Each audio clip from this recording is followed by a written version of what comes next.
Siddhartha by Hermann Hesse. Translated by Günter Olsch, Anke Dreyer, Amy Coulter, Stefan Langer and Semyon Chichenets. And read by Adrian Praetzellis in Santa Rosa, California, April 2008. Second part, Chapter 5. Dedicated to Wilhelm Gundert, my cousin in Japan. Chapter 5. Kamala. Siddhartha learned something new on every step of his path, for the world was transformed, and his heart was enchanted. He saw the sun rising over the mountains with their forests, and setting over the distant beach with its palm trees. At night he saw the stars in the sky, in their fixed positions, and the crescent of the moon floating like a boat in the blue. He saw trees, stars, animals, clouds, rainbows, rocks, herbs, flowers, stream and river, the glistening dew in the bushes in the morning, distant high mountains which were blue and pale, birds sang and bees, wind silverishly blew through the rice field. All of this, 1,000-fold and colourful, had always been there. Always the sun and the moon had shone, always the rivers had roared and the bees had buzzed, but in former times all of this had been nothing more to Siddhartha than a fleeting, deceptive veil before his eyes, looked upon in distrust, destined to be penetrated and destroyed by thought, since it was not the essential existence, since this essence lay beyond, on the other side of the visible. But now his liberated eyes stayed on this side, he saw and became aware of the visible, sought to be at home in this world, did not seek for the true essence, did not aim at a world beyond. Beautiful was this world, looking at it thus, without searching, thus simply, thus childlike. Beautiful were the moon and the stars, beautiful was the stream and the banks, the forest and the rocks, the goat and the gold beetle, the flower and the butterfly. Beautiful and lovely it was thus to walk through the world, thus childlike, thus awoken, thus open to what is near, thus without distrust. Differently the sun burnt the head, differently the shade of the forest cooled him down, differently the stream and the cistern, the pumpkin and the banana tasted. Short were the days, short the nights, every hour sped away like a sail on the sea, and under the sail was a ship of treasures, full of joy. Siddhartha saw a group of apes moving through the high canopy of the forest, high in the branches, and heard their savage, greedy song. Siddhartha saw a male sheep following a female one and mating with her. In a lake of reeds he saw the pike hungrily hunting for its dinner, propelling themselves away from it, in fear, wriggling and sparkling. The young fish jumped in droves out of the water. The scent of strength and passion came forcefully out of the hasty eddies of the water, which the pike stirred up, impetuously hunting. All of this had always existed, and he had not seen it, he had not been with it. Now he was with it, he was part of it. Light and shadow ran through his eyes, stars and moon ran through his heart. On the way, Siddhartha also remembered everything he had experienced in the garden Jetavana, the teaching he had heard there, the divine Buddha, the farewell to Govinda, the conversation with the exalted one. Again he remembered his own words he had spoken to the exalted one, every word, and with astonishment he became aware of the fact that There he had said things which he had not really known yet at this time.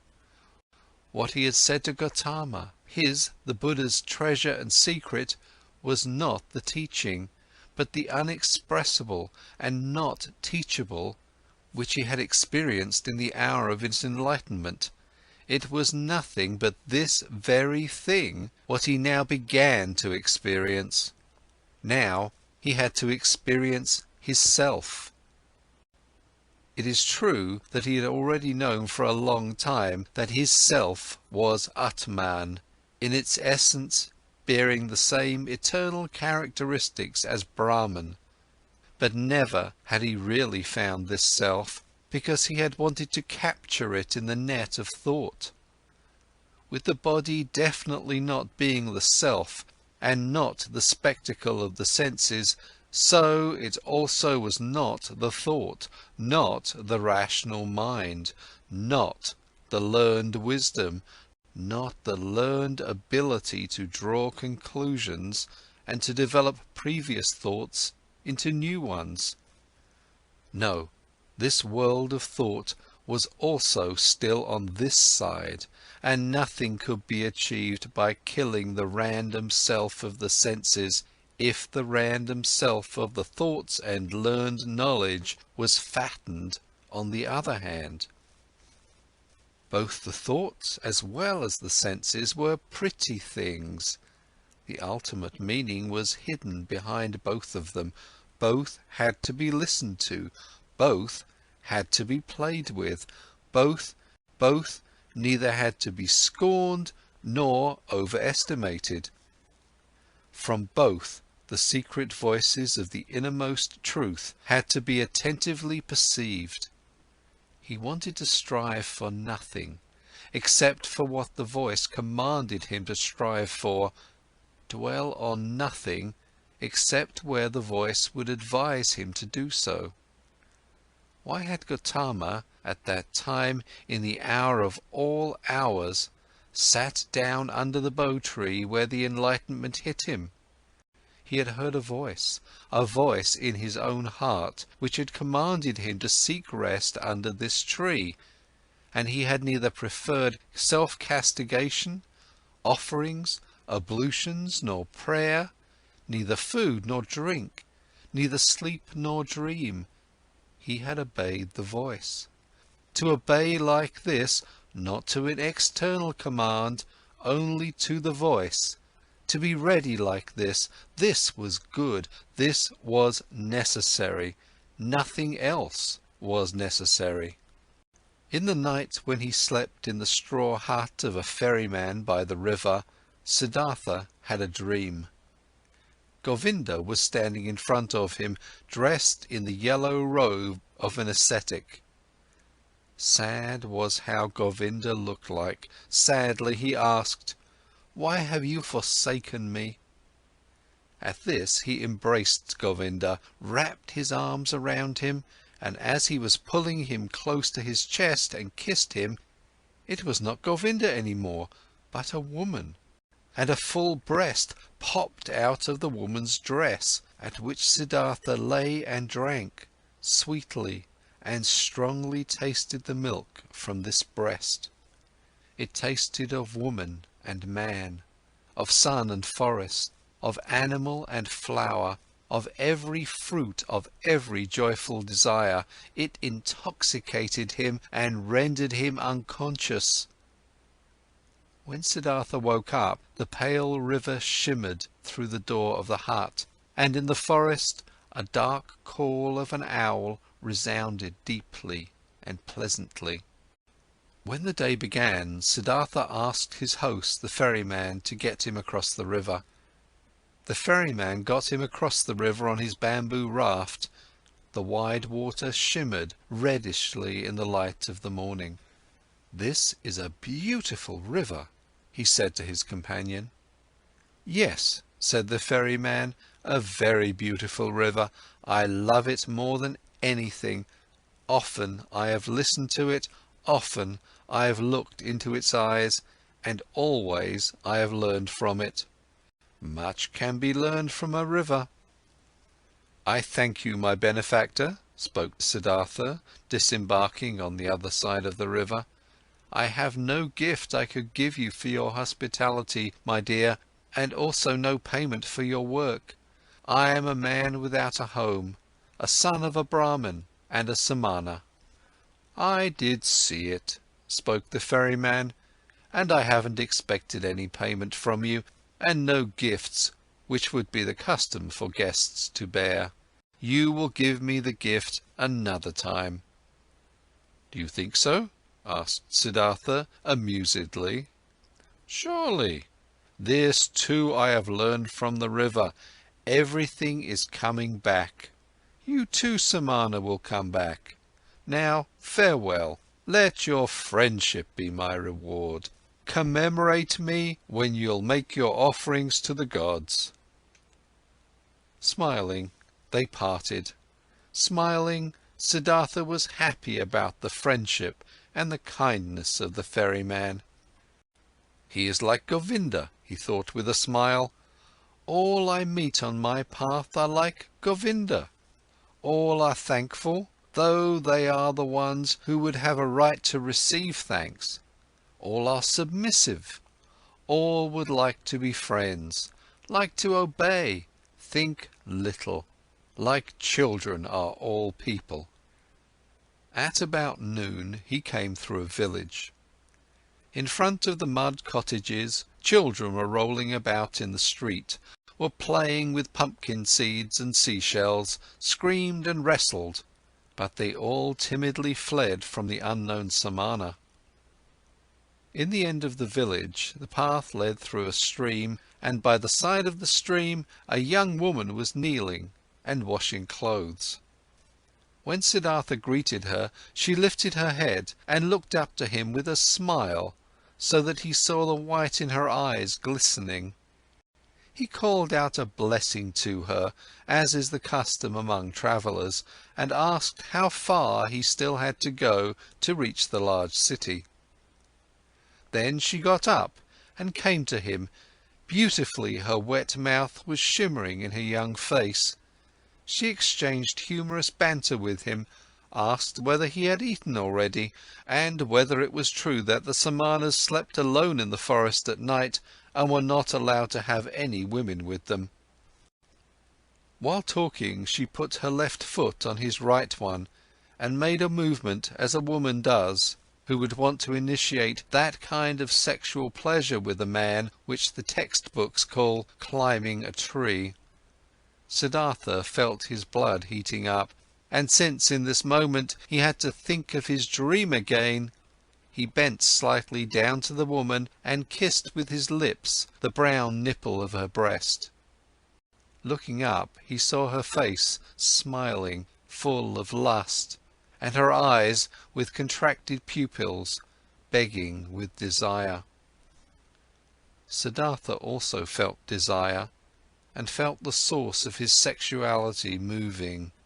But since he had never touched a woman before, he hesitated for a moment, while his hands were already prepared to reach out for her. And in this moment he heard, shuddering with awe, the voice of his innermost self, and this voice said no. Then all charms disappeared from the young woman's smiling face. He no longer saw anything else but the damp glance of a female animal in heat. Politely he petted her cheek, turned away from her and disappeared from the disappointed woman with light steps into the bamboo wood. On this day he reached the large city before the evening, and was happy, for he felt the need to be among people. For a long time he had lived in the forest, and the straw hut of the ferryman, in which he had slept that night, had been the first roof for a long time he had had over his head.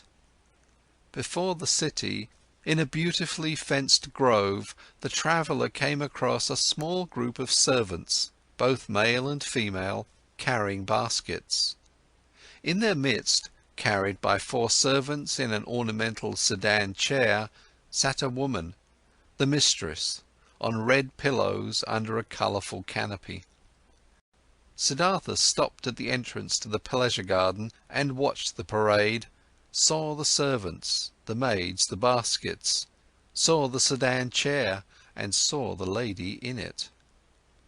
Under black hair, which made to tower high on her head, he saw a very fair, very delicate, very smart face, a brightly red mouth like a freshly cracked fig, eyebrows which were well tended and painted in a high arch, smart and watchful dark eyes, a clear, tall neck rising from a green and golden garment, resting fair hands, long and thin, with wide golden bracelets over the wrists. Siddhartha saw how beautiful she was, and his heart rejoiced. He bowed deeply when the sedan chair came closer, and straightening up again, he looked at the fair, charming face, read for a moment in the smart eyes with the high arcs above, breathed in a slight fragrance he did not know. With a smile, the beautiful woman nodded for a moment and disappeared into the grove, and then the servant as well. Thus I am entering this city, Siddhartha thought, with a charming omen.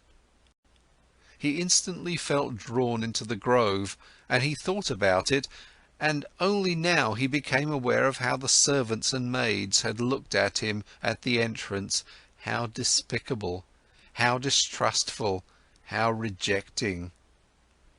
I am still a samana, he thought. I am still an ascetic and beggar. I must not remain like this. I will not be able to enter the grove like this. And he laughed.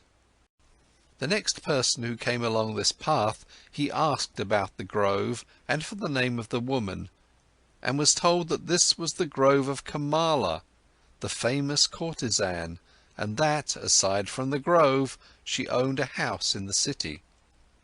Then he entered the city. Now he had a goal. Pursuing his goal, he allowed the city to suck him in, drifted through the flow of the streets, stood still on the squares, rested on the stairs of stone by the river. When the evening came, he made friends with a barber's assistant, whom he had seen working in the shade of an arch in a building, whom he had found again praying in a temple of Vishnu, whom he had told about stories of Vishnu and the Lakshmi. Among the boats by the river he slept this night, and early in the morning, before the first customers came into his shop, he had the barber's assistant shave his beard and cut his hair, comb his hair and anoint it with fine oil. Then he went to take his bath in the river. When, late in the afternoon, beautiful Kamala approached her grove in her sedan chair, Siddhartha was standing at the entrance, made a bow, and received the courtesan's greeting. But that servant who walked at the very end of her train, he motioned to him and asked him to inform his mistress that a young Brahman would wish to talk to her. After a while the servant returned, asked him, who had been waiting, to follow him, conducted him, who was following him, without a word into a pavilion where Kamala was lying on a couch, and left him alone with her. "Weren't you already standing out there yesterday, greeting me?" asked Kamala. "It's true that I've already seen and greeted you yesterday." "And didn't you yesterday wear a beard and long hair, and dust in your hair?" "You have observed well. You have seen everything. You have seen Siddhartha, the son of a Brahman, who has left his home to become a samana, and who has been a samana for 3 years. But now I have left that path and came into this city, and the first one I met, even before I had entered the city, was you. To say this, I have come to you, O Kamala. You are the first woman whom Siddhartha is not addressing with his eyes turned to the ground. Never again I want to turn my eyes to the ground when I am coming across a beautiful woman." Kamala smiled and played with her fan of peacock's feathers, and asked, "And only to tell me this, Siddhartha has come to me?" "To tell you this, and to thank you for being so beautiful. And if it doesn't displease you, Kamala, I would like to ask you to be my friend and teacher, for I know nothing yet of that art which you have mastered in the highest degree." At this, Kamala laughed aloud. "Never before this has happened to me, my friend, that a Samana from the forest came to me and wanted to learn from me. Never before this has happened to me, that a Samana came to me with long hair and an old torn loincloth. Many young men come to me, and there are also sons of Brahmins among them, but they come in beautiful clothes. They come in fine shoes, they have perfume in their hair and money in their pouches. This is, O Samana, how the young men are like who come to me." Quoth Siddhartha, "Already I am starting to learn from you. Even yesterday I was already learning. I have already taken off my beard, have combed the hair, have oil in my hair. There is little which is still missing in me, O excellent one. Fine clothes, fine shoes, money in my pouch. You shall know, Siddhartha has set harder goals for himself than such trifles, and he has reached them. How shouldn't I reach that goal, which I have set for myself yesterday? To be your friend, and to learn the joys of love from you. You'll see that I'll learn quickly, Kamala. I have already learned harder things than what you're supposed to teach me. And now, let's get to it. You aren't satisfied with Siddhartha as he is, with oil in his hair, but without clothes, without shoes, without money." Laughing, Kamala exclaimed, "No, my dear, he doesn't satisfy me yet. Clothes are what he must have, pretty clothes, and shoes, pretty shoes, and lots of money in his pouch, and gifts for Kamala. Do you know it now, Samana from the forest? Do you mark my words?" "Yes, I have marked your words," Siddhartha exclaimed. "How should I not mark words which are coming from such a mouth? Your mouth is like a freshly cracked fig, Kamala. My mouth is red and fresh as well. It will be a suitable match for yours, you'll see. But tell me, beautiful Kamala, aren't you at all afraid of the Samana from the forest, who has come to learn how to make love?" "Whatever should I be afraid of a Samana, a stupid Samana from the forest, who is coming from the jackals, and doesn't even know yet what women are?" "Oh, he's strong, the Samana, and he isn't afraid of anything. He could force you, beautiful girl, he could kidnap you, he could hurt you." "No, Samana, I am not afraid of this. Did any Samana or Brahman ever fear someone might come and grab him and steal his learning and his religious devotion and his depth of thought? No, for they are his very own, and he would only give away from those whatever he is willing to give and to whomever he is willing to give. Like this it is, precisely like this, it is also with Kamala and with the pleasures of love.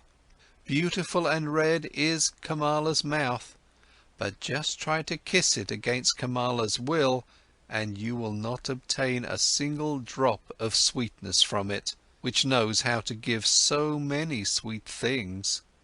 You are learning easily, Siddhartha, thus you should also learn this. Love can be obtained by begging, buying, receiving it as a gift, finding it in the street, but it cannot be stolen.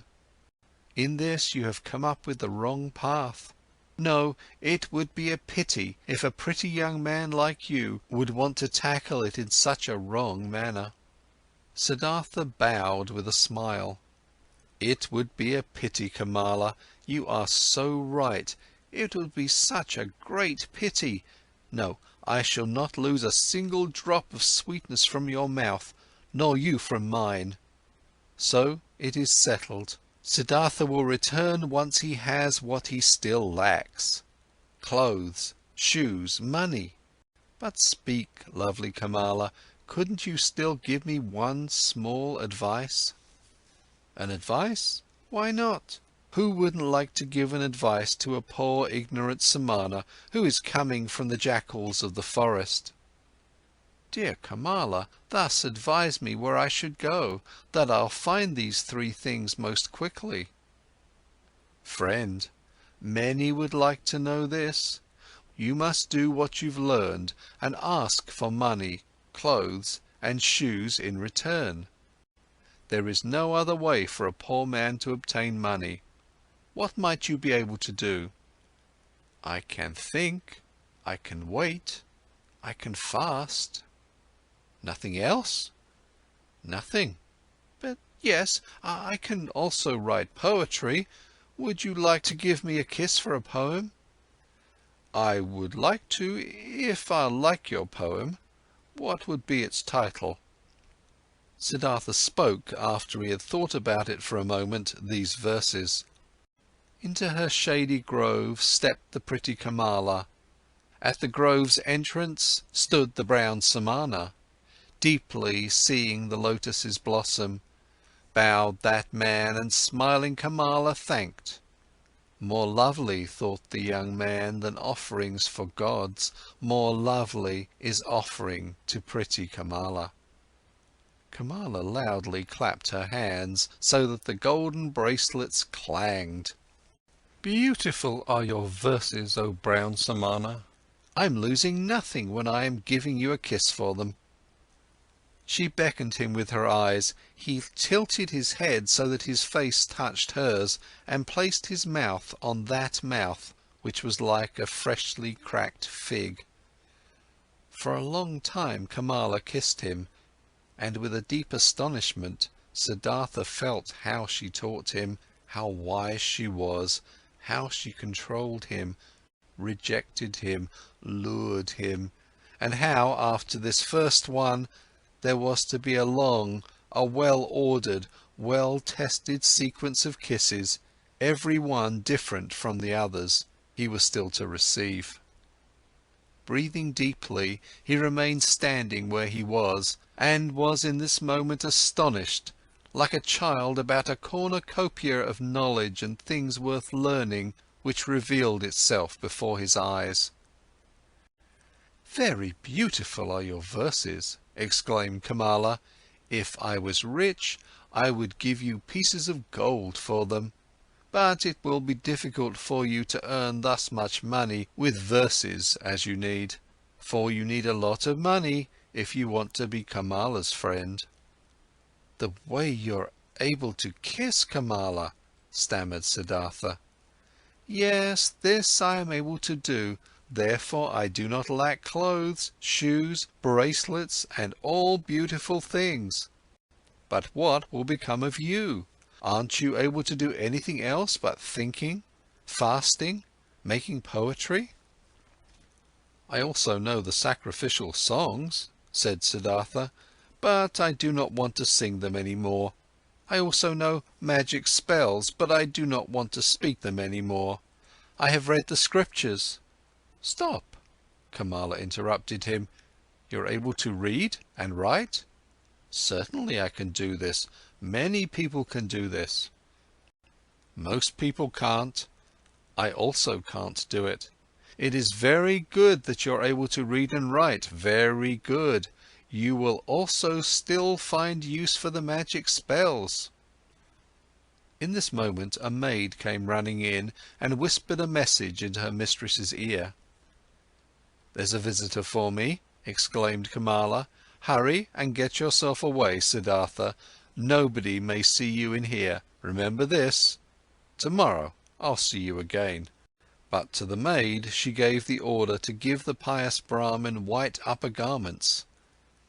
Without fully understanding what was happening to him, Siddhartha found himself being dragged away by the maid, brought into a garden house avoiding the direct path, being given upper garments as a gift, led into the bushes, and urgently admonished to get himself out of the grove as soon as possible without being seen. Contentedly he did as he had been told. Being accustomed to the forest, he managed to get out of the grove and over the hedge without making a sound. Contentedly he returned to the city, carrying the rolled-up garments under his arm. At the inn where travellers stay, he positioned himself by the door. Without words he asked for food. Without a word he accepted a piece of rice cake. Perhaps as soon as tomorrow, he thought, I will ask no one for food any more. Suddenly pride flared up in him. He was a samana no more. It was no longer becoming to him to beg. He gave the rice cake to a dog and remained without food. Simple is the life which people lead in this world here, thought Siddhartha. It presents no difficulties. Everything was difficult, toilsome, and ultimately hopeless when I was still a samana. Now everything is easy, easy like that lessons in kissing which Kamala is giving me. I need clothes and money, nothing else. This is a small, near goal. They won't make a person lose any sleep. He had already discovered Kamala's house in the city long before. There he turned up the following day. Things are working out well, she called out to him. They are expecting you at Kamaswami's. He is the richest merchant of the city. If he'll like you, he'll accept you into his service. Be smart, brown samana. I had others tell him about you. Be polite towards him, he is very powerful. But don't be too modest. I do not want you to become his servant. You shall become his equal, or else I won't be satisfied with you. Kamaswami is starting to get old and lazy. If he'll like you, he'll entrust you with a lot. Siddhartha thanked her and laughed, and when she found out that he had not eaten anything yesterday and today, she sent for bread and fruits and treated him to it. You've been lucky, she said when they parted. I'm opening one door after another for you. How come? Do you have a spell? Siddhartha said, Yesterday I told you I knew how to think, to wait and to fast. And you thought this was of no use. But it is useful for many things, Kamala. You'll see. You'll see that the stupid samanas are learning and able to do many pretty things in the forest, which the likes of you aren't capable of. The day before yesterday, I was still a shaggy beggar. As soon as yesterday, I have kissed Kamala, and soon I'll be a merchant and have money and all those things you insist upon. Well, yes, she admitted, but where would you be without me? What would you be if Kamala wasn't helping you? Dear Kamala, said Siddhartha, and straightened up to his full height. When I came to you in your grove, I did the first step. It was my resolution to learn love from this most beautiful woman. From that moment on, when I made this resolution, I also knew that I would carry it out. I knew that you would help me. At your first glance at the entrance to the grove, I already knew it. But what if I hadn't been willing? You were willing. Look, Kamala, when you throw a rock into the water, it will speed on the fastest course to the bottom of the water. This is how it is when Siddhartha has a goal, a resolution. Siddhartha does nothing. He waits, he thinks, he fasts, but he passes through the things of the world like a rock through water, without doing anything, without stirring. He is drawn, he lets himself fall. His goal attracts him, because he doesn't let anything enter his soul which might oppose the goal. This is what Siddhartha has learned among the Samanas. This is what fools call magic, and of which they think it would be affected by means of the demons. Nothing is affected by demons. There are no demons. Everyone can perform magic. Everyone can reach his goals if he is able to think, if he is able to wait, if he is able to fast. Kamala listened to him. She loved his voice. She loved the look of his eyes. "Perhaps it is so," she said quietly, "as you say, friend. But perhaps it is also like this, that Siddhartha is a handsome man, that his glance pleases the women, and that therefore good fortune is coming towards him." With one kiss, Siddhartha bid his farewell. "I wish that it should be this way, my teacher, that my glance shall please you, that always good fortune shall come to me out of your direction." End of chapter 5. Chapter 6. With the childlike people. Siddhartha went to Kamaswami the merchant. He was directed into a rich house. Servants led him between precious carpets into a chamber where he awaited the master of the house. Kamaswami entered, a swiftly, smoothly moving man with very grey hair, with very intelligent, cautious eyes, with a greedy mouth. Politely, the host and the guest greeted one another. "I have been told," the merchant began, "that you are a Brahmin, a learned man, but that you seek to be in the service of a merchant.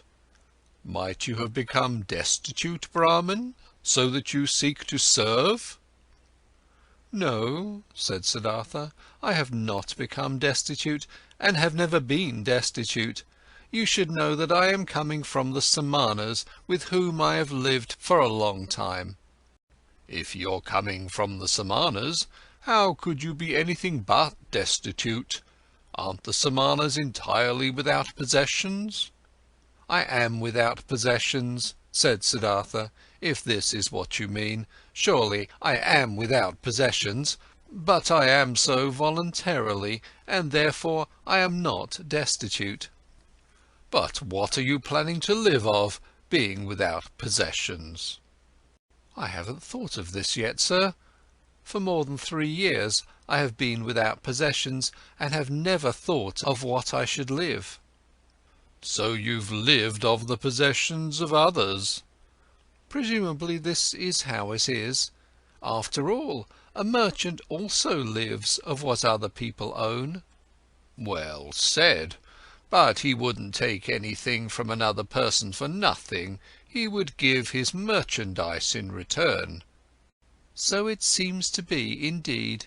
Everyone takes, everyone gives. Such is life." "But if you don't mind me asking, being without possessions, what would you like to give?" "Everyone gives what he has.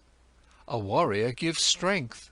The merchant gives merchandise, the teacher teachings, the farmer rice, the fisher fish." "Yes, indeed. And what is it now that you've got to give? What is it that you've learned? What you're able to do?" "I can think, I can wait, I can fast." "That's everything?" "I believe that's everything." "And what's the use of that? For example, the fasting. What is it good for?" "It is very good, sir. When a person has nothing to eat, fasting is the smartest thing he could do. When, for example, Siddhartha hadn't learned to fast, he would have to accept any kind of service before this day is up, whether it may be with you or wherever, because hunger would force him to do so. But like this, Siddhartha can wait calmly. He knows no impatience. He knows no emergency. For a long time he can allow hunger to besiege him, and can laugh about it. This, sir, is what fasting is good for. You're right, Samana. Wait for a moment. Kamaswami left the room and returned with a scroll which he handed to his guest, while asking, "Can you read this?" Siddhartha looked at the scroll, on which a sales contract had been written down, and began to read out its contents. "Excellent," said Kamaswami. "And would you write something for me on this piece of paper?" He handed him a piece of paper and a pen, and Siddhartha wrote and returned the paper. Kamaswami read, "Writing is good, thinking is better, being smart is good, being patient is better." "It is excellent how you're able to write," the merchant praised him. "Many a thing we will still have to discuss with one another. For today I'm asking you to be my guest and to live in this house." Siddhartha thanked and accepted, and lived in the dealer's house from now on. Clothes were brought to him, and shoes, and every day a servant prepared a bath for him. Twice a day a plentiful meal was served, but Siddhartha only ate once a day, and ate neither meat nor did he drink wine.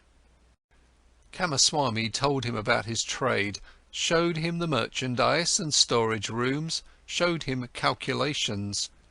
Siddhartha got to know many new things. He heard a lot and spoke little. And thinking of Kamala's words, he was never subservient to the merchant, forced him to treat him as an equal, yes, even more than an equal. Kamaswami conducted his business with care and often with passion, but Siddhartha looked upon all this as if it was a game, the rules of which he tried hard to learn precisely, but the contents of which did not touch his heart. He was not in Kamaswami's house for long when he already took part in his landlord's business. But daily, at the hour appointed by her, he visited beautiful Kamala, wearing pretty clothes, fine shoes, and soon he brought her gifts as well. Much he learned from her red, smart mouth. Much he learned from her tender, supple hand.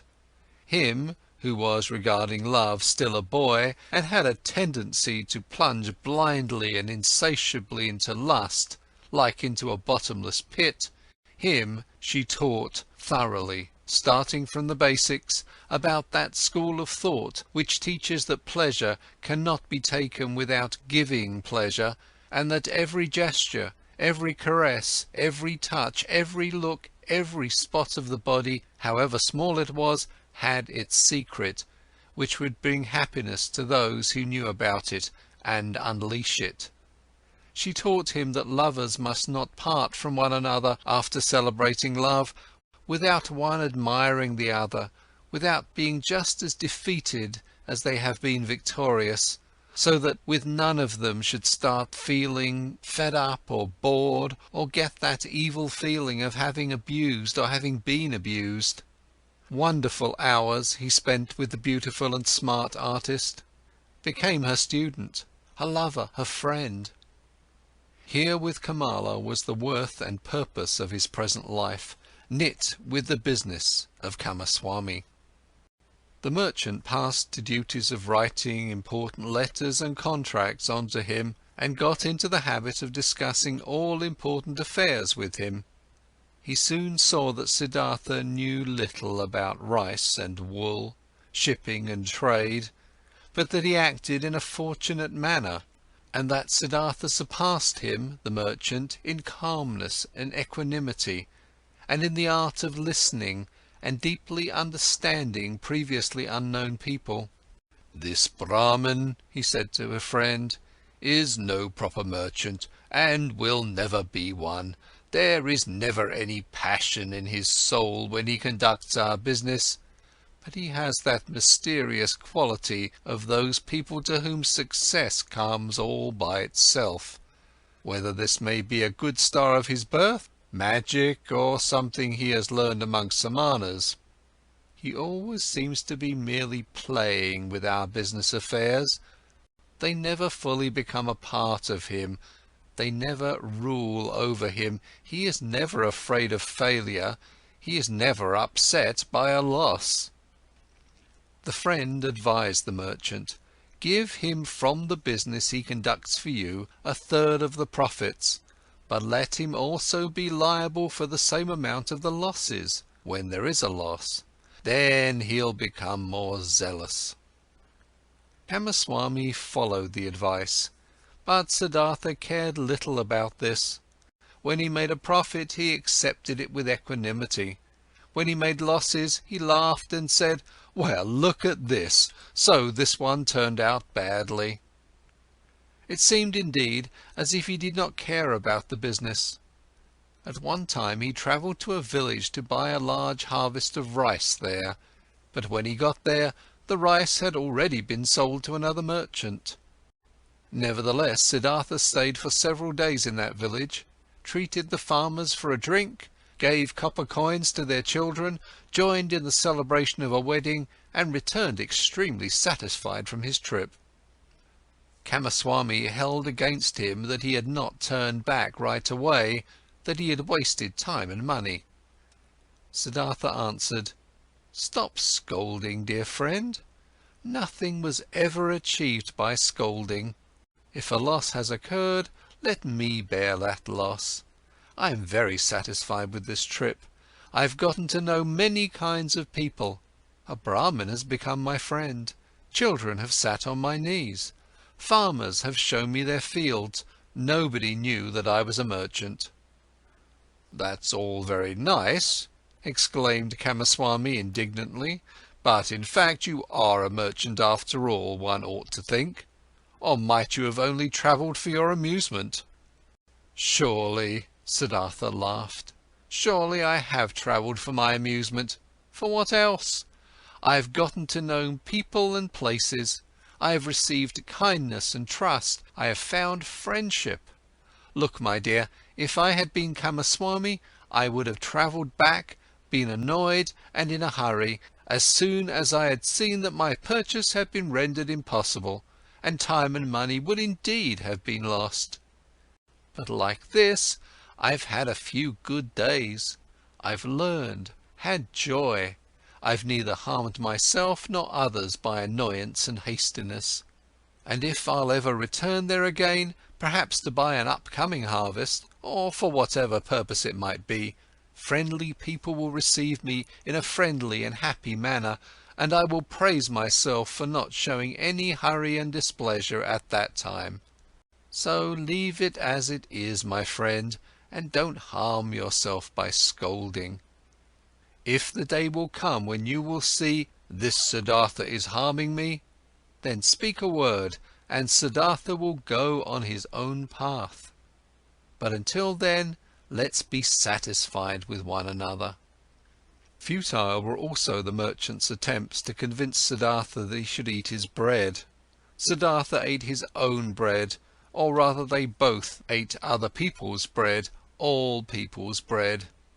Siddhartha never listened to Kamaswami's worries, and Kamaswami had many worries. Whether there was a business deal going on which was in danger of failing, or whether a shipment of merchandise seemed to have been lost, or a debtor seemed to be unable to pay, Kamaswami could never convince his partner that it would be useful to utter a few words of worry or anger, to have wrinkles on the forehead, to sleep badly. When, one day, Kamaswami held against him that he had learned everything he knew from him, he replied, "Would you please not kid me with such jokes?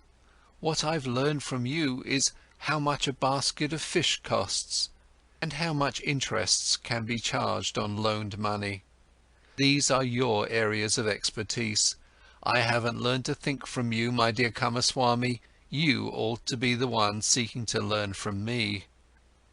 Indeed, his soul was not with the trade. The business was good enough to provide him with the money for Kamala, and it earned him much more than he needed. Besides from this, Siddhartha's interest and curiosity was only concerned with the people, whose businesses, crafts, worries, pleasures, and acts of foolishness used to be as alien and distant to him as the moon.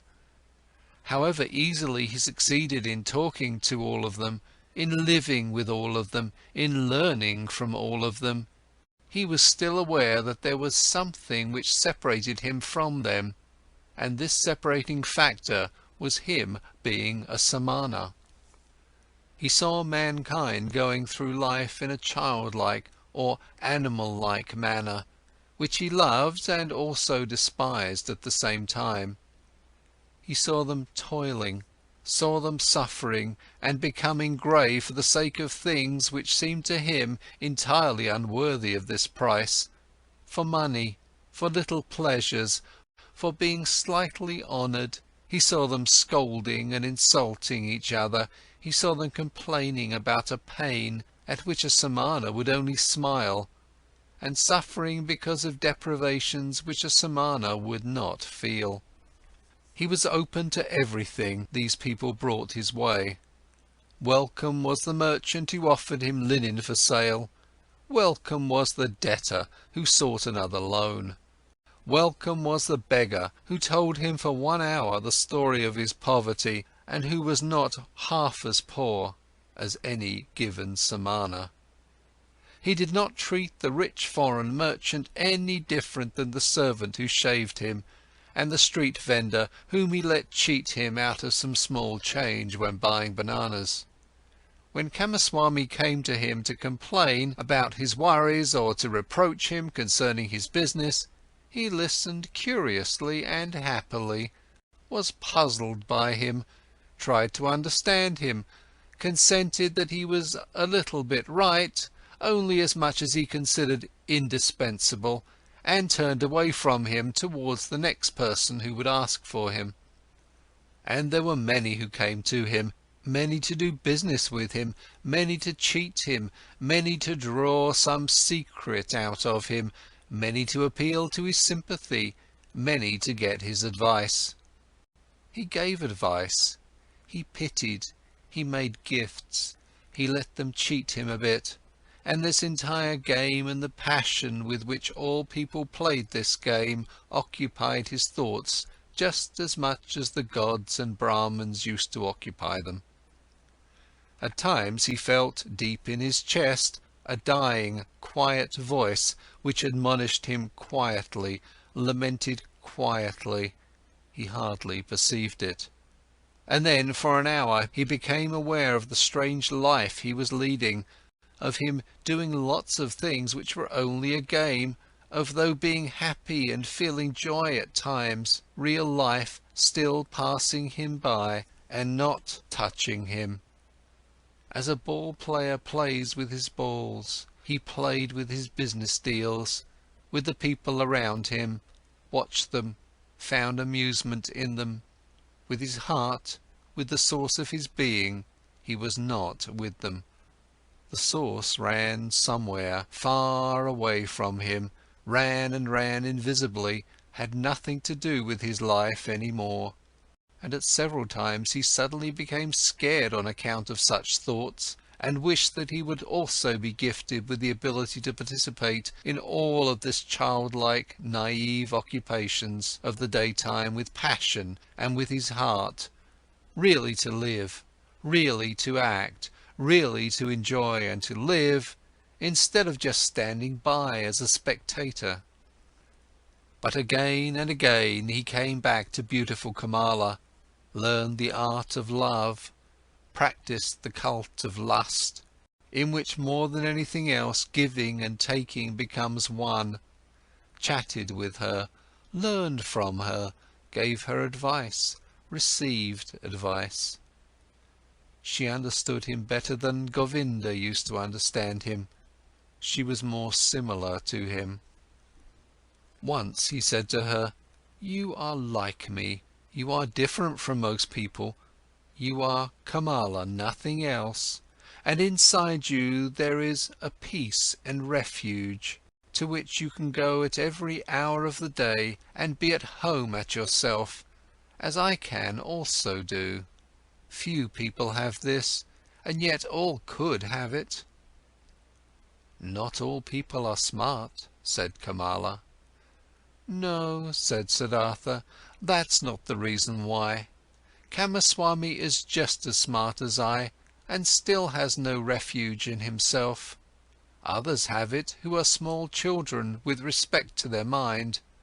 Most people, Kamala, are like a falling leaf, which is blown and is turning around through the air and wavers and tumbles to the ground. But others, a few, are like stars.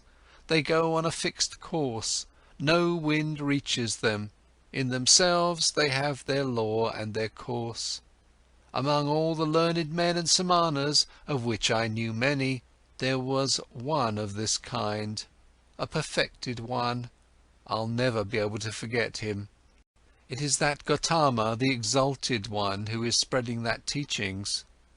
Thousands of followers are listening to his teachings every day, follow his instructions every hour.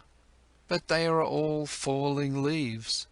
Not in themselves they have teachings and a law."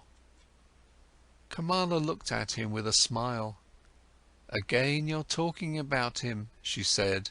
"Again you're having a samana's thoughts."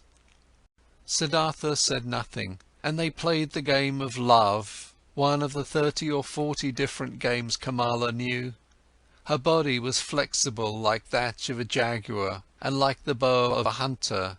He, who had learned from her how to make love, was knowledgeable of many forms of lust, many secrets.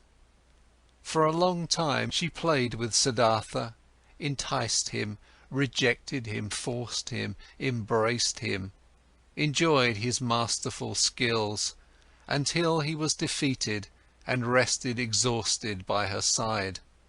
The courtesan bent over him, took a long look at his face, at his eyes which had grown tired. "You are the best lover," she said thoughtfully, "I ever saw. You're stronger than others, more supple, more willing. You've learned my art well, Siddhartha. At some time, when I'll be older, I'll want to bear your child. And yet, my dear, you've remained a samana, and yet you do not love me. You love nobody. Isn't it so?" "It might very well be so," Siddhartha said tiredly. "I am like you. You also do not love. How else could you practice love as a craft? Perhaps people of our kind can't love. The childlike people can. That's their secret." End of chapter 6. Chapter 7. Sansara. For a long time Siddhartha had lived the life of the world and of lust, though without being a part of it. His senses, which he had killed off in hot years as a samana, had awoken again. He had tasted riches, had tasted lust, had tasted power. Nevertheless, he had still remained in his heart for a long time a samana. Kamala, being smart, had realized this quite right.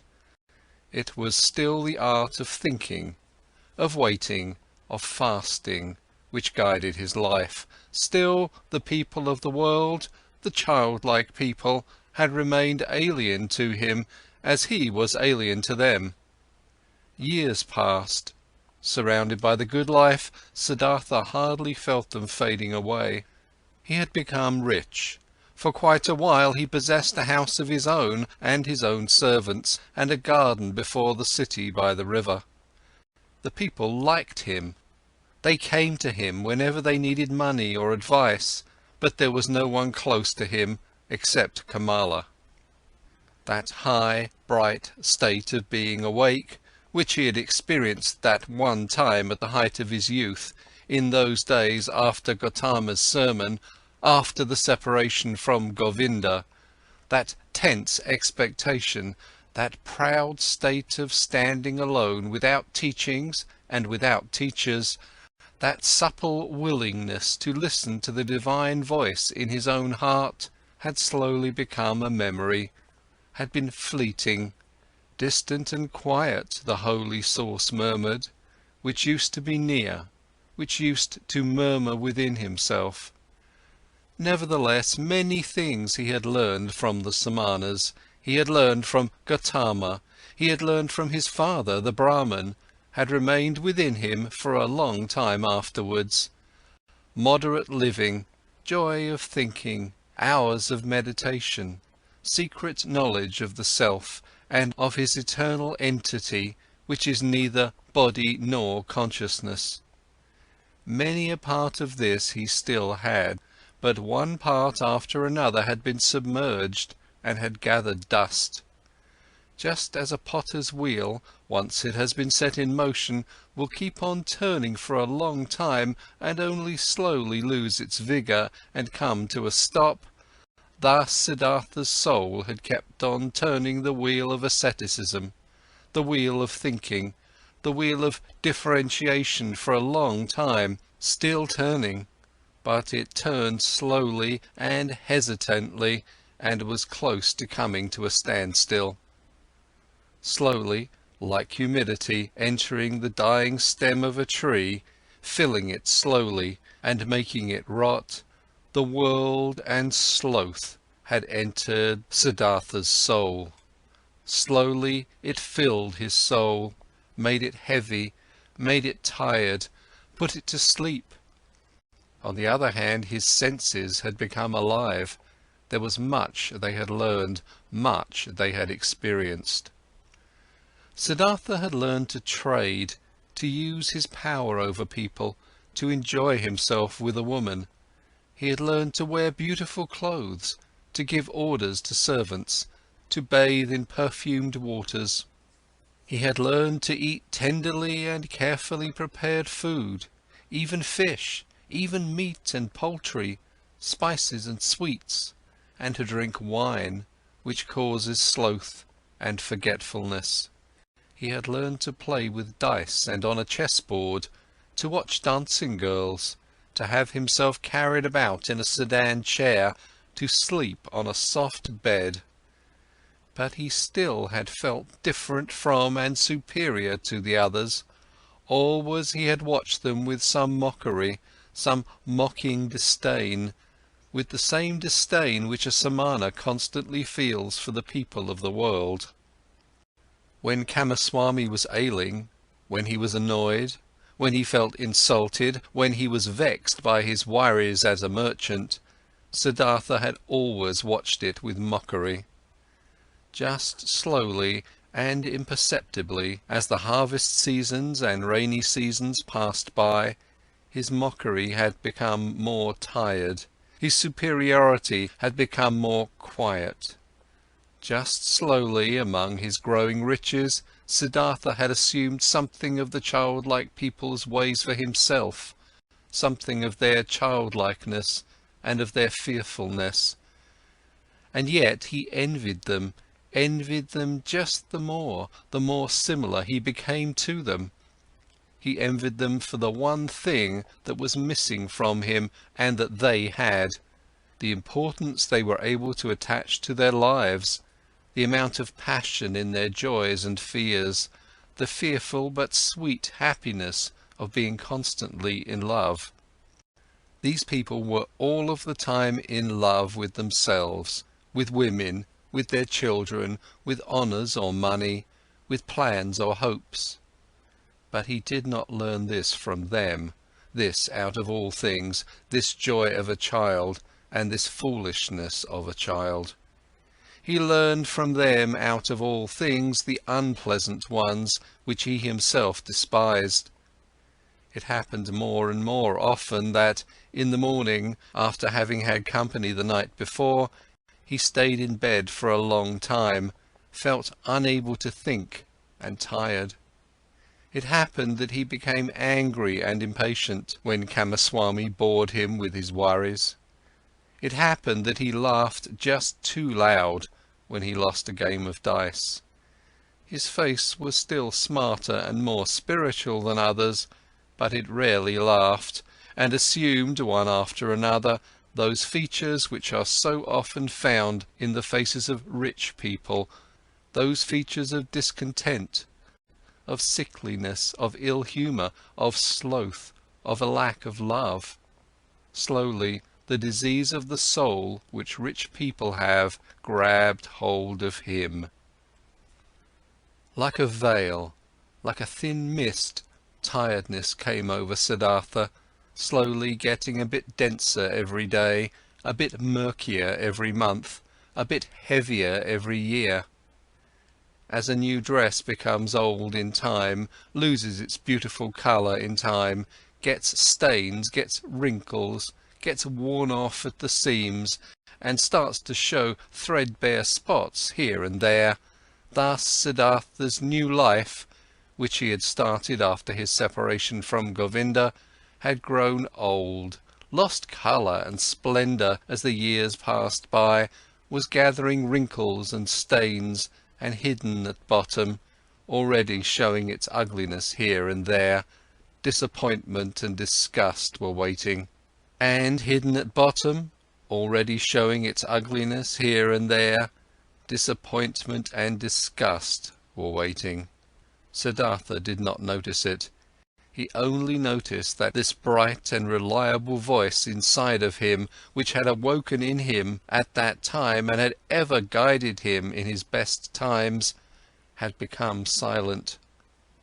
He had been captured by the world, by lust, covetousness, sloth, and finally also by that vice which he had used to despise and mock the most as the most foolish one of all vices: greed. Property, possessions and riches also had finally captured him. They were no longer a game and trifles to him, had become a shackle and a burden. In a strange and devious way, Siddhartha had gotten into this final and most base of all dependencies by means of the game of dice.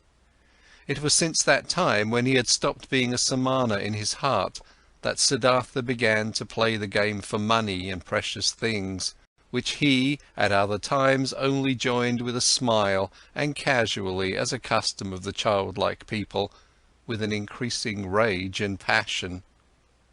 He was a feared gambler. Few dared to take him on, so high and audacious were his stakes. He played the game due to a pain of his heart, losing and wasting his wretched money in the game that brought him an angry joy. In no other way could he demonstrate his disdain for wealth, the merchant's false god, more clearly and more mockingly. Thus he gambled with high stakes and mercilessly, hating himself, mocking himself, won thousands, threw away thousands, lost money, lost jewellery, lost a house in the country, won again, lost again. That fear, that terrible and petrifying fear which he had felt while he was rolling the dice, while he was worried about losing high stakes, that fear he loved and sought to always renew it, always increase it, always get it to a slightly higher level, for in this feeling alone he still felt something like happiness, something like an intoxication, something like an elevated form of life in the midst of his saturated, lukewarm, dull life. And after each big loss, his mind was set on new riches, pursued the trade more zealously, forced his debtors more strictly to pay, because he wanted to continue gambling, he wanted to continue squandering, continue demonstrating his disdain of wealth. Siddhartha lost his calmness when losses occurred, lost his patience when he was not paid on time, lost his kindness towards beggars, lost his disposition for giving away and loaning money to those who petitioned him. He, who gambled away tens of thousands at one roll of the dice, and laughed at it, became more strict and more petty in his business, occasionally dreaming at night about money. And whenever he woke up from this ugly spell, whenever he found his face in the mirror at the bedroom's wall to have aged and become more ugly, whenever embarrassment and disgust came over him, he continued fleeing, fleeing into a new game, fleeing into a numbing of his mind brought on by sex, by wine, and from there he fled back into the urge to pile up and obtain possessions. In this pointless cycle he ran, growing tired, growing old, growing ill. Then the time came when a dream warned him. He had spent the hours of the evening with Kamala in her beautiful pleasure garden. They had been sitting under the trees talking, and Kamala had said thoughtful words, words behind which a sadness and a tiredness lay hidden. She had asked him to tell her about Gotama, and could not hear enough of him. How clear his eyes, how still and beautiful his mouth, how kind his smile, how peaceful his walk had been. For a long time he had to tell her about the exalted Buddha, and Kamala had sighed and had said, "One day, perhaps soon, I'll also follow that Buddha. I'll give him my pleasure garden for a gift and take my refuge in his teachings." But after this she had aroused him and had tied him to her in the act of making love with painful fervour, biting and in tears, as if once more she wanted to squeeze the last sweet drop out of this vain, fleeting pleasure. Never before it had become so strangely clear to Siddhartha how closely lust was akin to death. Then he had lain by her side, and Kamala's face had been close to him, and under her eyes and next to the corners of her mouth he had, as clearly as never before, read a fearful inscription, an inscription of small lines, of slight grooves, an inscription reminiscent of autumn and old age, just as Siddhartha himself, who was only in his 40s, had already noticed here and there grey hairs among his black ones. Tiredness was written on Kamala's beautiful face, tiredness from walking a long path which has no happy destination, tiredness and the beginning of withering, and concealed, still unsaid, perhaps not even conscious anxiety, fear of old age, fear of the autumn, fear of having to die. With a sigh he had bid his farewell to her, the soul full of reluctance and full of concealed anxiety. Then Siddhartha had spent the night in his house with dancing girls and wine, had acted as if he was superior to them, towards the fellow members of his caste, though this was no longer true, had drunk much wine and gone to bed a long time after midnight, being tired and yet excited, close to weeping and despair, and had for a long time sought to sleep in vain, his heart full of misery which he thought he could not bear any longer, full of a disgust which he felt penetrating his entire body like the lukewarm, repulsive taste of the wine, the just too sweet, dull music, the just too soft smile of the dancing girls, the just too sweet scent of their hair and breasts. But more than by anything else, he was disgusted by himself, by his perfumed hair, by the smell of wine from his mouth, by the flabby tiredness and listlessness of his skin, like when someone who has eaten and drunk far too much vomits it back up again with agonizing pain, and is nevertheless glad about the relief.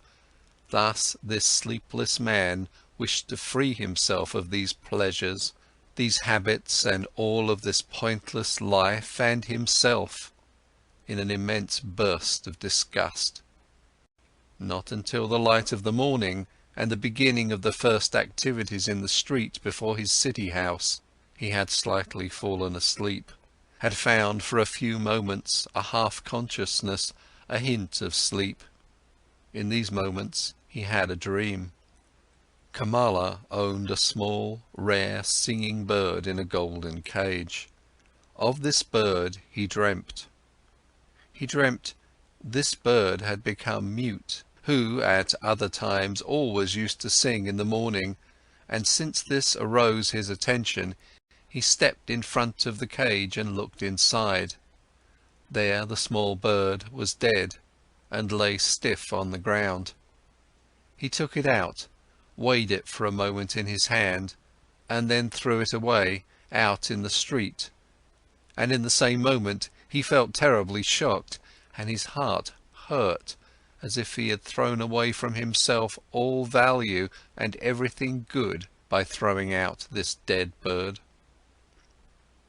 Starting up from this dream, he felt encompassed by a deep sadness. Worthless, so it seemed to him, worthless and pointless was the way he had been going through life. Nothing which was alive, nothing which was in some way delicious or worth keeping, he had left in his hands. Alone he stood there, and empty like a castaway on the shore. With a gloomy mind, Siddhartha went to the pleasure garden he owned, locked the gate, sat down under a mango tree, felt death in his heart and horror in his chest, sat and sensed how everything died in him, withered in him, came to an end in him. By and by he gathered his thoughts, and in his mind he once again went the entire path of his life, starting with the first days he could remember. When was there ever a time when he had experienced happiness, felt a true bliss? Oh yes, several times he had experienced such a thing. In his years as a boy he has had a taste of it. When he had obtained praise from the Brahmins, he had felt it in his heart. There is a path in front of the one who has distinguished himself in the recitation of the holy verses, in the disputes with the learned ones, as an assistant in the offerings. Then he had felt it in his heart. There is a path in front of you, you are destined for, the gods are awaiting you. And again, as a young man, when the ever-rising, upward-fleeing goal of all thinking had ripped him out of and up from the multitude of those seeking the same goal, when he wrestled in pain for the purpose of Brahman, when every obtained knowledge only kindled new thirst in him, then again he had, in the midst of the thirst, in the midst of the pain, felt this very same thing. Go on, you are called upon. He had heard this voice when he had left his home and had chosen the life of a samana, and again when he had gone away from the samanas to that perfected one, and also when he had gone away from him to the uncertain. For how long had he not heard this voice any more? For how long had he reached no height any more? How even and dull was the manner in which his path had passed through life for many long years, without a high goal, without thirst, without elevation, content with small, lustful pleasures, and yet never satisfied. For all of these many years, without knowing it himself, he had tried hard and long to become a man like those many, like those children. And in all this, his life had been much more miserable and poorer than theirs, and their goals were not his, nor their worries. After all, that entire world of the Kamaswami people had only been a game to him, a dance he would watch, a comedy. Only Kamala had been dear, had been valuable to him, but was she still thus? Did he still need her? Or she him? Did they not play a game without ending? Was it necessary to live for this? No, it was not necessary. The name of this game was Sansara, a game for children, a game which was perhaps enjoyable to play once, twice, 10 times, but for ever and ever over again? Then Siddhartha knew that the game was over, that he could not play it any more. Shivers ran over his body, inside of him, so he felt something had died. That entire day he sat under the mango tree, thinking of his father, thinking of Govinda, thinking of Gotama. Did he have to leave them to become a Kamaswami? He still sat there when the night had fallen. When looking up, he caught sight of the stars. He thought, "Here I'm sitting under my mango tree, in my pleasure garden." He smiled a little. Was it really necessary? Was it right? Was it not a foolish game that he owned a mango tree, that he owned a garden? He also put an end to this. This also died in him. He rose, bid his farewell to the mango tree, his farewell to the pleasure garden. Since he had been without food this day, he felt strong hunger, and thought of his house in the city, of his chamber and bed, of the table with the meals on it. He smiled tiredly, shook himself, and bid his farewell to these things. In the same hour of the night, Siddhartha left his garden, left the city, and never came back. For a long time Kamaswami had people look for him, thinking that he had fallen into the hands of robbers. Kamala had no one look for him. When she was told that Siddhartha had disappeared, she was not astonished. Did she not always expect it? Was he not a samana, a man who was at home nowhere, a pilgrim? And most of all, she had felt this the last time they had been together, and she was happy, in spite of all the pain of the loss, that she had pulled him so affectionately to her heart for this last time, that she had felt one more time to be so completely possessed and penetrated by him. When she received the first news of Siddhartha's disappearance, she went to the window where she held a rare singing bird captive in a golden cage. She opened the door of the cage, took the bird out and let it fly. For a long time she gazed after it, the flying bird. From this day on, she received no more visitors and kept her house locked. But after some time, she became aware that she was pregnant from the last time she was together with Siddhartha. End of chapter 7. Chapter 8. By the River.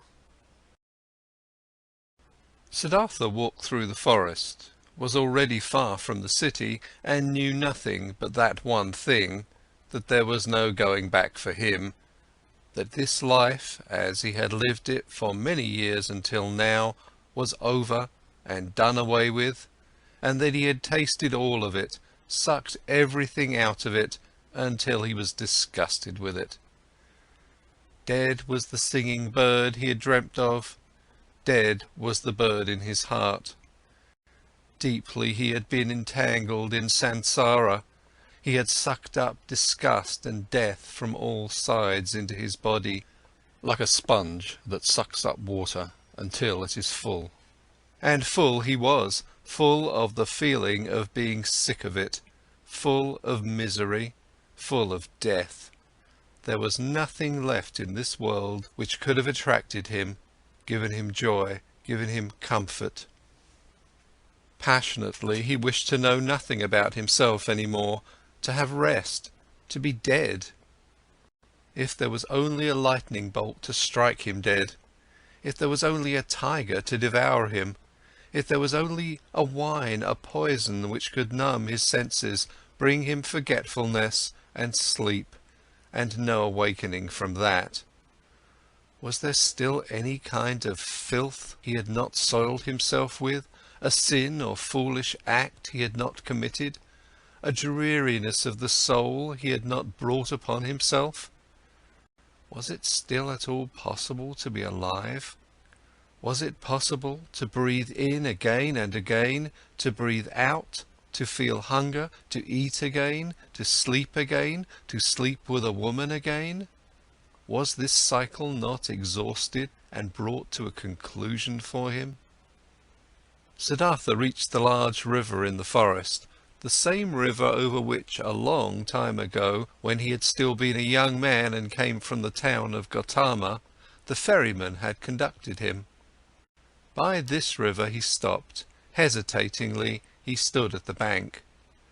Tiredness and hunger had weakened him, and whatever he should walk on, wherever to whichever goal. No, there were no more goals, there was nothing left but the deep, painful yearning to shake off this whole desolate dream, to spit out this stale wine, to put an end to this miserable and shameful life. A hang bent over the bank of the river, a coconut tree. Siddhartha leaned against its trunk with his shoulder, embraced the trunk with one arm, and looked down into the green water, which ran and ran under him, looked down and found himself to be entirely filled with the wish to go and to drown in these waters. A frightening emptiness was reflected back at him by the water, answering to the terrible emptiness in his soul. Yes, he had reached the end. There was nothing left for him except to annihilate himself, except to smash the failure into which he had shaped his life, to throw it away before the feet of mockingly laughing gods. This was the great vomiting he had longed for, death, the smashing to bits of the form he hated. Let him be food for fishes, this dog Siddhartha, this lunatic, this depraved and rotten body, this weakened and abused soul. Let him be food for fishes and crocodiles. Let him be chopped to bits by the demons. With a distorted face he stared into the water, saw the reflection of his face and spit at it. In deep tiredness he took his arm away from the trunk of the tree and turned a bit, in order to let himself fall straight down, in order to finally drown. With his eyes closed, he slipped towards death. Then, out of remote areas of his soul, out of past times of his now weary life, a sound stirred up.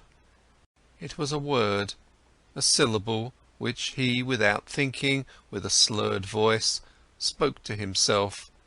The old word, which is the beginning and the end of all prayers of the Brahmins, the holy Om, which roughly means that what is perfect, or the completion. And in the moment when the sound of Om touched Siddhartha's ear, his dormant spirit suddenly woke up and realized the foolishness of his actions. Siddhartha was deeply shocked. So this was how things were with him. So doomed was he, so much had he lost his way and was forsaken by all knowledge, that he had been able to seek death, that this wish of a child, had been able to grow up in him, to find rest by annihilating his body. What all agony of these recent times, all sobering realizations, all desperation had not brought about, this was brought on by this moment, when the Om entered his consciousness. He became aware of himself in his misery and in his error. Om, he spoke to himself, Om. And again he knew about Brahman, knew about the indestructibility of life, knew about all that is divine, which he had forgotten. But this was only a moment, flash. By the foot of the coconut tree, Siddhartha collapsed, struck down by tiredness, mumbling Om, placed his head on the root of the tree and fell into a deep sleep. Deep was his sleep, and without dreams. For a long time he had not known such a sleep any more. When he woke up after many hours, he felt as if 10 years had passed. He heard the water quietly flowing, did not know where he was and who had brought him there, opened his eyes, saw with astonishment that there were trees and the sky above him, and he remembered where he was and how he got there. But it took him a long while for this, and the past seemed to him as if it had been covered by a veil, infinitely distant, infinitely far away, infinitely meaningless. He only knew that his previous life, in the first moment when he thought about it, this past life seemed to him like a very old, previous incarnation, like an early pre-birth of his present self, that this previous life had been abandoned by him, that, full of disgust and wretchedness, he had even intended to throw his life away, but that, by a river, under a coconut tree, he has come to his senses, the holy word Om on his lips, that he had fallen asleep and had now woken up and was looking at the world as a new man. Quietly, he spoke the word Om to himself, speaking which he had fallen asleep, and it seemed to him as if his entire long sleep had been nothing but a long meditative recitation of Om, a thinking of Om, a submergence and complete entering into Om, into the nameless, the perfected. What a wonderful sleep had this been! Never before by sleep he had been thus refreshed, thus renewed, thus rejuvenated. Perhaps he had really died, had drowned and was reborn in a new body. But no, he knew himself, he knew his hand and his feet, knew the place where he lay, knew this self in his chest, this Siddhartha, the eccentric, the weird one. But this Siddhartha was nevertheless transformed, was renewed, was strangely well rested, strangely awake, joyful and curious. Siddhartha straightened up. Then he saw a person sitting opposite to him, an unknown man, a monk in a yellow robe with a shaven head, sitting in the position of pondering. He observed the man, who had neither hair on his head nor a beard, and he had not observed him for long when he recognized this monk as Govinda, the friend of his youth, Govinda, who had taken his refuge with the exalted Buddha. Govinda had aged, he too, but still his face bore the same features, expressed zeal, faithfulness, searching, timidness. But when Govinda now, sensing his gaze, opened his eyes and looked at him, Siddhartha saw that Govinda did not recognize him. Govinda was happy to find him awake.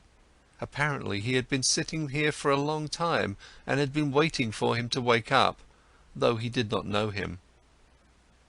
"I have been sleeping," said Siddhartha. "However did you get here?" "You have been sleeping," answered Govinda. "It is not good to be sleeping in such places, where snakes often are, and the animals of the forest have their paths. I, O sir, am a follower of the exalted Gotama, the Buddha, the Sakyamundi, and have been on a pilgrimage together with several of us on this path, when I saw you lying and sleeping in a place where it is dangerous to sleep. Therefore I sought to wake you up, O sir, and since I saw that your sleep was very deep, I strayed behind from my group and sat with you. And then, so it seems, I have fallen asleep myself, I, who wanted to guard your sleep. Badly I have served you. Tiredness has overwhelmed me, and now that you're awake, let me go catch up with my brothers." "I thank you, Samana, for watching out over my sleep," spoke Siddhartha. "You're friendly, you followers of the Exalted One. Now you may go then." "I'm going, sir. May you, sir, always be in good health." "I thank you, Samana." Govinda made the gesture of a salutation and said, "Farewell." "Farewell, Govinda," said Siddhartha. The monk stopped. "Permit me to ask, sir, from where do you know my name?" Now Siddhartha smiled. "I know you, O Govinda, from your father's hut, and from the school of the Brahmins, and from the offerings, and from our walk to the Samanas, and from that hour when you took your refuge with the Exalted One in the grove Jetavana." "You're Siddhartha!" Govinda exclaimed loudly. "Now I'm recognizing you, and don't comprehend any more how I couldn't recognize you right away. Be welcome, Siddhartha. My joy is great to see you again." "It also gives me joy to see you again. You've been the guard of my sleep. Again, I thank you for this, though I wouldn't have required any guard. Where are you going to, O friend?" "I am going nowhere. We monks are always travelling. Whenever it is not the rainy season, we always move from one place to another, live according to the rules of the teachings passed on to us, accept alms, move on. It is always like this. But you, Siddhartha, where are you going to?" Quoth Siddhartha, "It is as it is with you. I am going nowhere. I'm just travelling. I'm on a pilgrimage." Govinda spoke. "You're saying you're on a pilgrimage, and I believe in you. But forgive me, O Siddhartha, you do not look like a pilgrim. You're wearing a rich man's garments, you're wearing the shoes of a distinguished gentleman, and your hair and the fragrance of perfume is not a pilgrim's hair, nor the hair of a samana." "Right so, my dear, you have observed well, your keen eyes see everything. But I haven't said to you that I was a samana. I said, I'm on a pilgrimage, and so it is, I'm on a pilgrimage." "You're on a pilgrimage," said Govinda, "but few would go on a pilgrimage in such clothes, few in such shoes, few with such hair. Never I have met such a pilgrim, being a pilgrim myself for many years." "I believe you, my dear Govinda, but now, today, you've met a pilgrim just like this, wearing such shoes, such a garment. Remember, my dear, not eternal is the world of appearances, not eternal. Anything but eternal are our garments and the style of our hair and our bodies themselves. I'm wearing a rich man's clothes. You've seen this quite right. I'm wearing them because I have been a rich man, and I'm wearing my hair like the worldly and lustful people because I have been one of them." "And now, Siddhartha, what are you now?" "I don't know it. I don't know it just like you. I'm travelling. I was a rich man and am no rich man any more, and what I'll be tomorrow, I don't know." "You've lost your riches?" "I've lost them, or they me. They somehow happen to slip away from me. The wheel of physical manifestations is turning quickly, Govinda. Where is Siddhartha the Brahman? Where is Siddhartha the Samana? Where is Siddhartha the rich man? Non-eternal things change quickly, Govinda, you know it." Govinda looked at the friend of his youth for a long time, with doubt in his eyes. After that he gave him the salutation which one would use on a gentleman, and went on his way. With a smiling face, Siddhartha watched him leave. He loved him still, this faithful man, this fearful man.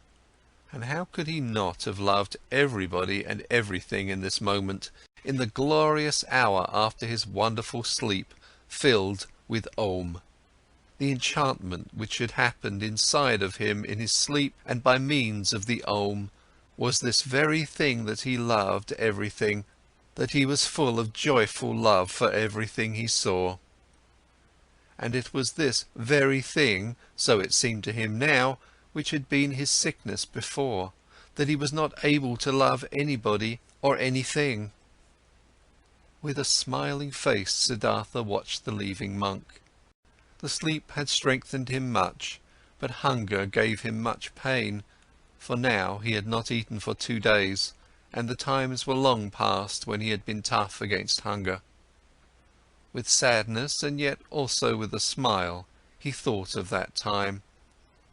In those days, so he remembered, he had boasted of 3 things to Kamala: had been able to do three noble and undefeatable feats: fasting, waiting, thinking. These had been his possession, his power and strength, his solid staff. In the busy, laborious years of his youth, he had learned these three feats, nothing else. And now they had abandoned him. None of them was his any more, neither fasting, nor waiting, nor thinking. For the most wretched things he had given them up, for what fades most quickly, for sensual lust, for the good life, for riches. His life had indeed been strange, and now, so it seemed, now he had really become a childlike person. Siddhartha thought about his situation. Thinking was hard on him. He did not really feel like it, but he forced himself. Now, he thought, since all these most easily perishing things have slipped from me again, now I'm standing here under the sun again, just as I have been standing here a little child. Nothing is mine, I have no abilities, there is nothing I could bring about, I have learned nothing. How wondrous is this! Now that I am no longer young, that my hair is already half grey, that my strength is fading, now I'm starting again at the beginning, and as a child. Again he had to smile. Yes, his fate had been strange. Things were going downhill with him, and now he was again facing the world, void and naked and stupid. But he could not feel sad about this. No, he even felt a great urge to laugh about himself, to laugh about this strange, foolish world. Things are going downhill with you, he said to himself, and laughed about it. And as he was saying it, he happened to glance at the river, and he also saw the river was going downhill, all was moving on downhill, and singing and being happy through it all. He liked this well. Kindly he smiled at the river. Was this not the river in which he had intended to drown himself, in past times, 100 years ago, or had he dreamed this? Wondrous indeed was my life, so he thought, wondrous detours has it taken. As a boy I had only to do with gods and offerings. As a youth I had only to do with asceticism, with thinking and meditation, was searching for Brahman, worshipped the eternal in the Atman. But as a young man I followed the penitents, lived in the forest, suffered of heat and frost, learned to hunger, taught my body to become dead. Wonderfully, soon afterwards, insight came towards me in the form of the great Buddha's teachings. I felt the knowledge of the oneness of the world circling in me like my own blood. But I also had to leave Buddha and the great knowledge. I went and learned the art of love with Kamala, learned trading with Kamaswami, piled up money, wasted money, learned to love my stomach, learned to please my senses. I had to spend many years losing my spirit, to unlearn thinking again, to forget the oneness. Isn't it just as if I had turned, slowly, and on a long detour, from a man into a child, from a thinker into a childlike person? And yet this path has been very good, and yet the bird in my chest has not died. But what a path has this been! I had to pass through so much stupidity, through so much vices, through so many errors, through so much disgust and disappointments and woe, just to become a child again, and to be able to start over. But it was right so. My heart says yes to it, my eyes smile to it. I've had to experience despair. I've had to sink down to the most foolish one of all thoughts, to the thought of suicide, in order to be able to experience divine grace, to hear Om again, to be able to sleep properly, and to awake properly again. I had to become a fool to find Atman in me again. I had to sin to be able to live again. Where else might my path lead me to? It is foolish, this path. It moves in loops. Perhaps it is going around in a circle. Let it go as it likes. I want to take it. Wonderfully, he felt joy rolling like waves in his chest. Wherever from, he asked his heart, where did you get this happiness? Might it come from that long good sleep, which has done me so good? Or from the word Om, which I said? Or from the fact that I have escaped, that I have completely fled, that I am finally free again, and am standing like a child under the sky? Oh, how good it is to have fled, to have become free! How clean and beautiful is the air here, how good to breathe! There, where I ran away from, there everything smelled of ointment, of spices, of wine, of excess, of sloth. How did I hate this world of the rich, of those who revel in fine food, of the gamblers? How did I hate myself for staying in this terrible world for so long? How did I hate myself, have deprived, poisoned, tortured myself, have made myself old and evil? No, never again I will, as I used to like doing so much, delude myself into thinking that Siddhartha was wise. But this one thing I have done well, this I like, this I must praise. But there is now an end to that hatred against myself, to that foolish and dreary life. I praise you, Siddhartha, after so many years of foolishness, you have once again had an idea, have done something, have heard the bird in your chest singing, and have followed it.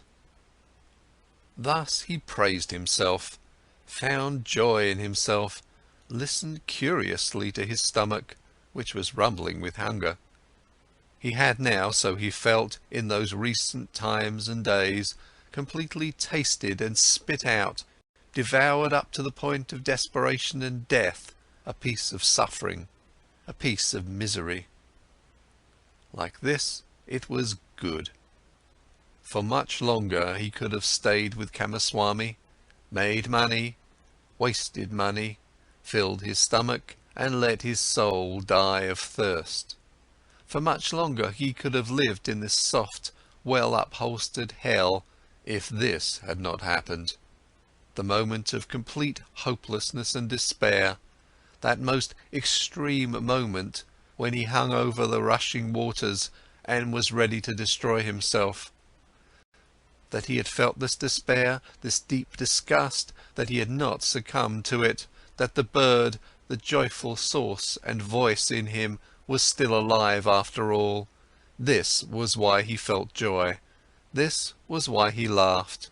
This was why his face was smiling brightly under his hair, which had turned grey.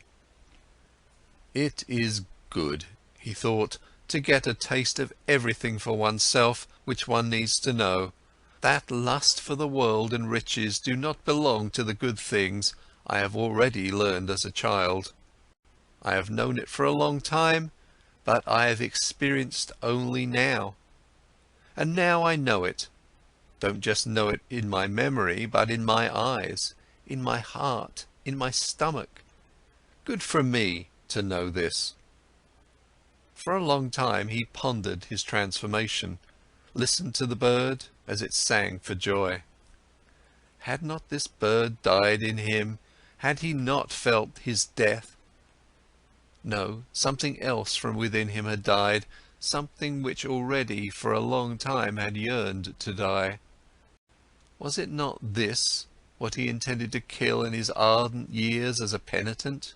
Was it not his self, his small, frightened and proud self he had wrestled with for so many years, which had defeated him again and again, which was back again after every killing, prohibited joy, felt fear?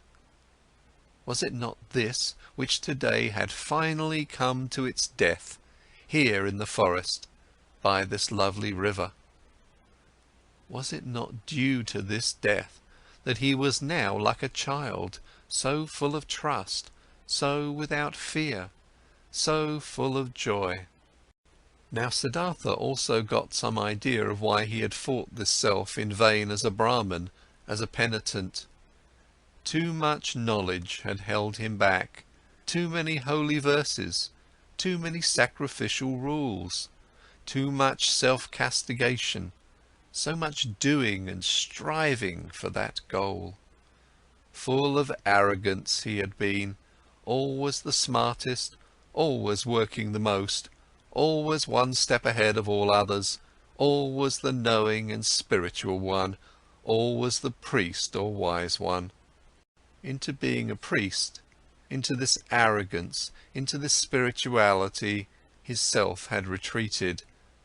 There it sat firmly and grew, while he thought he would kill it by fasting and penance. Now he saw it, and saw the secret voice had been right, that no teacher would ever have been able to bring about his salvation. Therefore he had to go out into the world, lose himself to lust and power, to women and money, had to become a merchant, a dice gambler, a drinker, and a greedy person, until the priest and samana in him was dead. Therefore he had to continue bearing these ugly years, bearing the disgust, the teachings, the pointlessness of a dreary and wasted life up to the end, up to bitter despair, until Siddhartha the lustful, Siddhartha the greedy, could also die. He had died. A new Siddhartha had woken up from the sleep. He would also grow old, he would also eventually have to die. Mortal was Siddhartha, mortal was every physical form, but today he was young, was a child, the new Siddhartha, and was full of joy. He thought these thoughts, listened with a smile to his stomach, listened gratefully to a buzzing bee. Cheerfully he looked into the rushing river. Never before he had liked a water so well as this one. Never before he had perceived the voice and the parable of the moving water thus strongly and beautifully. It seemed to him as if the river had something special to tell him, something he did not know yet, which was still awaiting him. In this river Siddhartha had intended to drown himself. In it the old, tired, desperate Siddhartha had drowned today. But the new Siddhartha felt a deep love for this rushing water and decided for himself not to leave it very soon. End of chapter 8.